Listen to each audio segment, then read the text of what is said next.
All right, everyone, welcome to the Canes game review for game number 9 on the season. A 6-5 regulation win for the Carolina Hurricanes over the Columbus Blue Jackets. Introing this game, there really wasn't a whole lot to talk about. Of course, the Canes had been off for a few days. Starting in the net, Korpisalo versus James Reimer. Jesper Fast draws back into the lineup for his first game since January 18th. Obviously, he'd been on the COVID protocol list. And other than some off-the-ice news, Justin Williams being brought in as the special consultant to general manager Don Waddell, there really wasn't much going on. I believe also there was an announcement from the Canes donating about, or at least pledging, $215,000 to, I believe it was women's hockey in the Raleigh area. If I've got that wrong, please somebody correct me.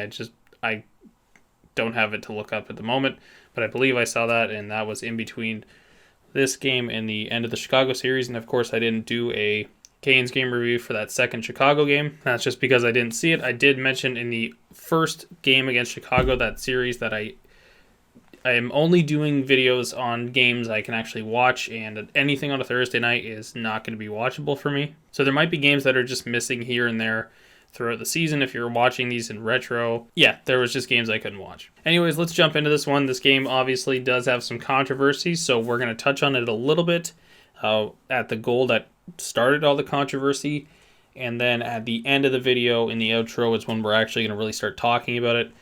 There are no tweets for this video today, so because Twitter was pretty toxic after all this. I will quickly just read off that statement that was brought out by the league about the whole thing at the end of this video, just to get a touch on that. But otherwise, yeah, this game is weird. First period started off, and honestly, Columbus was controlling for the little couple minutes of the first. This was a very even game throughout, evidenced by the score. Obviously, not a whole lot of goaltending in this one. Oliver Bjorkstrand had this great chance. He walked out in front, did a kind of a spinning backhand. Reimer kind of fought it off. Pretty quiet for the first half of the first period in this one. It wasn't until the Canes got into penalty trouble in the second half where this started really taking effect. Aho took a penalty on Nick Foligno as he shot a puck wide, and right after that, Svechnikov also took I believe it was a tripping call.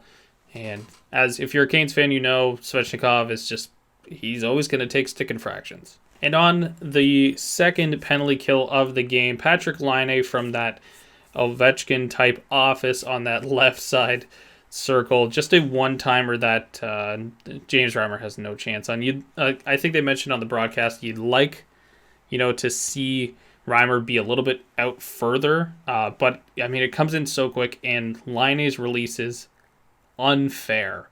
Like, in a word, that he's easily top five shooters in this league, and he demonstrates it anytime he gets a chance. So the Columbus Blue Jackets go up 1-0 on a power play goal by Patrick Laine. But right after, literally the shift after Aho, Svechnikov, and McGinn, that newly formed top line of the Canes come out and actually generate a really good play. Svechnikov, Aho, great passing play, and McGinn just kind of sitting in front of the net gets a great little redirection, kind of one-timer off over Korpisalo, and the Canes tied up right away, 1-1. In the midst of this, I totally forgot to mention, Trocheck took like a puck to the face, and I think we all thought he lost teeth or something, and I don't think he did. I think it was part of his visor or something that was snapped off. But he ended up returning pretty quickly. I think obviously it was just a precautionary thing, take him to the room and make sure he doesn't have a concussion or isn't missing any teeth. Cam Atkinson got a tripping penalty, so the Canes got their first power play of the game. On that power play, pretty much the only real chance, Jordan Staal actually ended up kind of whiffing on a puck. It was a little bit behind him and he mistimed it, but he had a wide open net. Columbus easily kills that penalty off. Very shortly after that penalty gets killed off, Nick Foligno kind of on a pedestrian one-timer right at the top, just slightly off the blue line, off the boards. Looks like it gets tipped by Riley Nash on the way through, and the Columbus Blue Jackets take a 2-1 lead. James Reimer had a really good stop on Jack Roslovic, just a solid save in a very rough period of a rough game for Reimer in this one. And the first period ends 2-1 for the Columbus Blue Jackets. Second period begins, and in very typical Canes fashion, they come out fast and get a chance. Jordan Martinook had a great one to start. And not very long into this period, there was a scuffle between Niederreiter and Domi. And Domi kind of grabbed him on the way to the bench. And, you know, a lot of people were talking about how Nino was an unwilling combatant in that fight because his gloves never came off. But that idea really goes out the window when Nino turns from the bench and goes back in. Even though Domi's grabbing his jersey, all Nino has to do on this play is just keep going to the bench. Just ignore Max Domi. It's what he wants on this play. So unwilling combatant or not, he went in and threw punches. Like he didn't. It's not like he just turtled or tried to defend himself the whole time. Like Nino tried to throw a punch in there. So he's technically a willing combatant, even though his gloves are still on his hands. And I think on a play like this, I'm more upset at Nino Niederreiter than I am Max Domi, because I just don't want Nino Niederreiter turning away from the bench when he's so close. Odds are he's going to draw a penalty, or at the very least just not go to the box, right, on this type of play. And instead he goes back in. He gets this 5-minute major. He did not even come close to anything, if you want to call this a fight. Domi is going to kick the crap out of Nino Niederreiter every time. This is not Nino Niederreiter's game.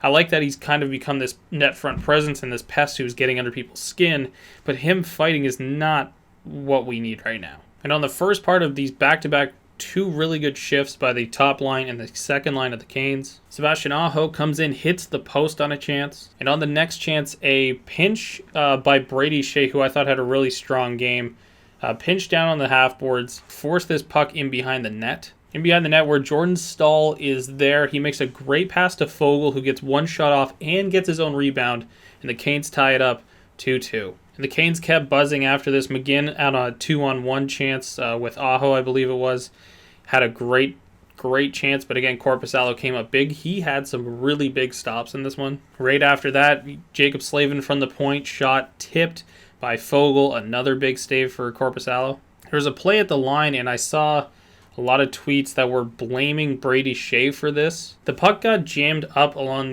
just outside the Canes bench, and Shea had kind of pinched in to keep the puck there. And I thought Shea did a pretty good job, and it's obviously on the teammates around him to help there and retrieve that puck, or, you know, most likely because there's a change, it's the second period, and you have the long change from your own zone. You really just want to get the puck, get it deep, and get your change off. But instead what happened is the Canes decided to take the opportunity of their defenseman being up and pinching and keeping that puck in, which Brady Shea did really well to do. The Canes took that opportunity to change their line, and what resulted was a very easy play to take the puck out of Shea's skates along those boards and then feed that up to Foligno. And again, Shea's not the one to blame on this. I don't know why I was seeing so many tweets that were just blaming Brady Shea for everything in this game, like all 3 goals against Brady Shea. Not even remotely on this one. It's up to his teammates to support his play or be back for him. If Shea gets caught, that's one thing. There's got to be somebody back. And the players on that line, they changed, making it easy for Columbus to have an odd man rush. Foligno just walks right in and shoots one short side, and obviously that's one that Reimer wants back. And Reimer, at this point, you could feel watching through the TV his fatigue. It was his choice to play in this game. Of course, that's completely understandable, but it's very clear that Alex Nedeljkovic needs to come in for the next one. The mistakes that were made obviously were not based on Brady Shea. They were based on the rest of his line mates literally leaving the ice and leaving him to defend a puck 1v4. That results in the 3-2 goal, and the Canes lead, the Blue Jackets lead 3-2. But again, one thing that the Canes have done so well this year, and this is such a far cry from where they were last season, the Canes have had this ability to, after they get scored on, come back really strong and get that even up goal. And they did this right here again. It's already happened a couple times already in this game. But here, Pesce takes a shot from the point, Marduk with a great tip, and we're tied up again 3-3. The second period was just dominated by the Canes really in this one. It was unfortunate that the score was even close to tied. Like, the Canes should have been way up in this game if they were getting solid goaltending from James Reimer, which they just weren't in this one. Hamilton had this great chance where he was able to walk in on a nice passing play. Credit to Vladislav Gavrikov, because he made a great block on a Dougie Hamilton chance from the slot. But again, this whole period was very Canes heavy, and in it, this play where David Savard's stick breaks. He doesn't have an opportunity to get a stick from a different player on his team. He doesn't have an opportunity to get to the bench because, of course, they have the long change in the second period. And the Canes use this opportunity to move the puck around and actually expose David Savard having no stick. Pesce does a great nifty move around David Savard, diving to block it. A shot on, the rebound comes to Vincent Trocheck, and it's 4-3 for the Carolina Hurricanes. Now here's where the controversy comes in. As they were entering the zone, Vincent Trocheck is offside. I believe it was Hamilton who entered the zone with the puck, and of course, Trocheck's left heel is over the line. As a result of this, the Columbus Blue Jackets challenged the call on the ice, which should have been overturned with no goal. But the officials end up reviewing the wrong play. I don't know how this happened, but they reviewed the wrong play, determined it was still a good goal, and then assigned a penalty, which is now part of the rule book, to the Columbus Blue Jackets. So the Canes had a power play right after this. The second period would end with no more real chances or anything like that.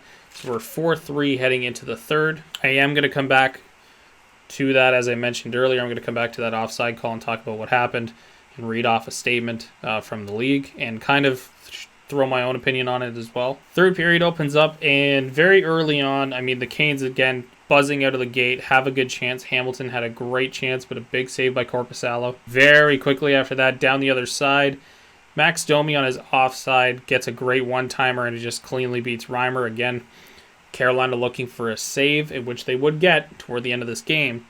But really, tough game for James Reimer, and we're tied up 4-4, and it feels like, I don't even know how many shots he had on at this point, maybe 15. So he's under a 750 save percentage in this one, and it was just looking bad. Again, the Canes kept buzzing in this game. They really had a really weak first period, and I thought they really figured this out towards the second and third, and they were very dominating in this game. I don't know exactly who had the analytics behind this one, but the Canes had like a 77% chance to deserve to win ratio on this game, and they really played very, very well. Svechnikov had a couple great chances. These end up leading to a Patrick Laine penalty. Hamilton shoots from the point, and Trocheck with another deflection. He tips it in. 5-4, Trocheck's second goal of the game. And it didn't really stop there. This kept going and kept going. A lot of offense being generated by the Canes. A Slavin point shot tipped again by Trocheck right after as he looks for his hat trick. Jordan Staal takes an interference penalty. The Canes end up killing this one too. And then a weird point shot by Hamilton where David Savard, who had a pretty rough game in this one, jumps up to kind of grab the puck. And the puck actually just hits his glove and comes down. Nobody really saw it, especially Korpisalo, and it comes down just right underneath the bar, and it's 6-4 Carolina. And after this, what was really good is Reimer started making saves. His best stretch of the game was easily the last 7 or 8 minutes, and even then he allowed a goal in this stretch too. So Reimer started making saves. Jesper Fast, who had not really played a whole heck of a lot. He's on the fourth line right now, obviously reacclimating to NHL, coming off the COVID. He throws a huge hit on Nick Foligno. And it looked like Foligno was going to kind of get up and try to fight him or something, but it seemed like it was a very friendly, like, oh, you got me type of play. I mean, like, Foligno was smiling, so it was a good hit. It was a very clean hit, and it was good to see from Foss because he had a very quiet game in this one. Not a whole lot of chances, not a whole lot of ice time, but when he was on the ice, he definitely made an impact. Korpisalo got pulled around the 2-minute 30-second mark in this one. Laine made this really good. Oh, man, Patrick Laine, I can't say enough good things about him. Like, I wish he was on the Canes, but the price that was put out there of Pesce, Nichis, and a pick was clearly too much to pay. But he's showing early on in Columbus just how good he can be. And he had this great play where he came over the line, got the zone entry, and then kind of waited and split the defense, and a great saucer pass to Atkinson, who was streaking through, but a great save by Reimer on this one. And with the net empty for the Jackets, I should say, at one end, again, Laine's in the exact same spot from the first goal of the game. Pass over, perfect shot. This opposite side this time, it actually goes short side, but it's just so unfair. That shot is so heavy, so quick. The release is unbelievable. And we're at a 6-5 game with about 40 seconds to play. And right after, Hamilton takes the slashing penalty, so we got a 6-on-4 to end the game. And again, the strategy from Columbus in this one was to get the puck to Laine, especially in this last 40 seconds. And probably, I think, with 5 or 6 seconds left on the clock, Jacob Slavin kind of read the play, was coming over to Laine. He dove out, great block, went for a second block even as time expires. And Laine gave him total props after the game for blocking that shot. But that would do it. Time would expire, and the Canes win just a car crash of a hockey game, 6-5. Just a couple of things to wrap up with this one before we obviously get into the controversy of the game. The first being James Reimer absolutely needs the day off, and he's getting it. I've already seen the tweets and the reports from Brendan Moore. Alex Nedeljkovic will make his season debut. He hasn't played since last February for the Canes, when he beat the Pittsburgh Penguins. Jordan Staal just continues to shock a lot of Canes fans right now. Again, I was very down on Staal coming into this season, and it felt like he was just his cap hit of $6 million was very dead for a guy who was mainly doing faceoffs.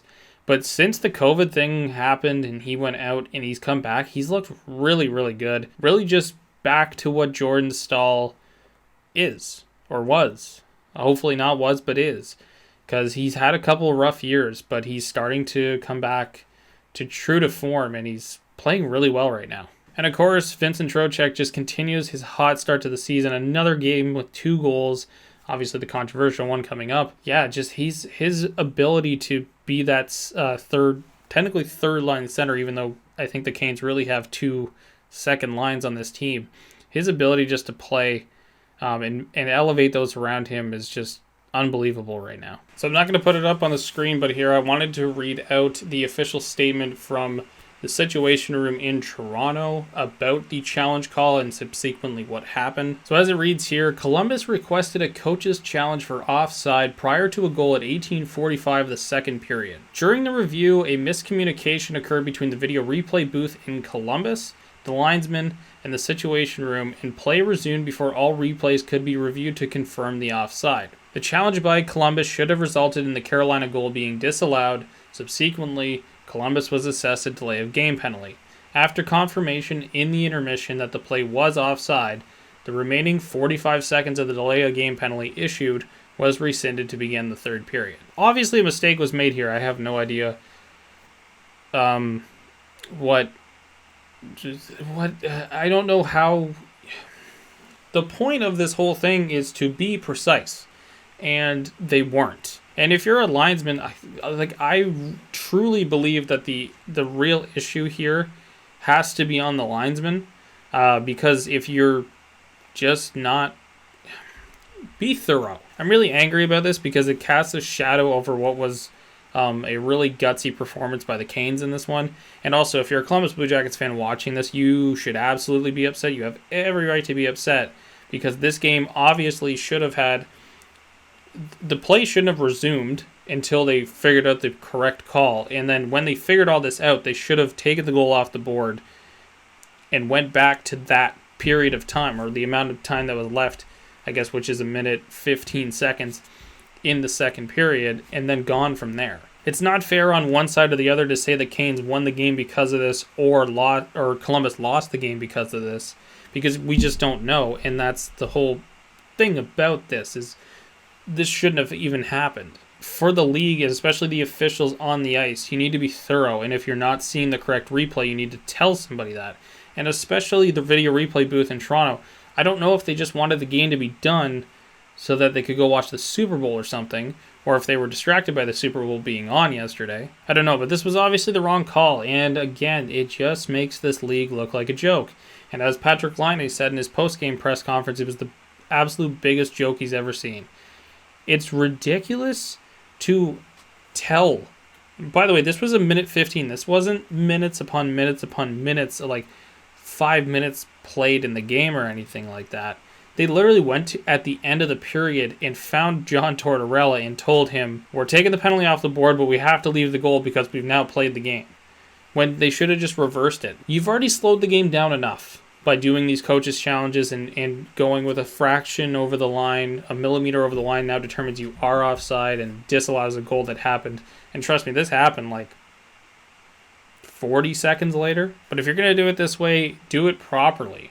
Just establish what the rules are. I'm sure we're going to get some weird rule change as a result of this, but they just didn't do this well. So yes, just to wrap that up in a total thing, that was ridiculous. And yeah, if you're a Columbus fan, you should be pissed. You should absolutely be pissed at this league, because as I'm seeing tweets here, this isn't even the first time something stupid like this has happened. And if you're the NHL, do better.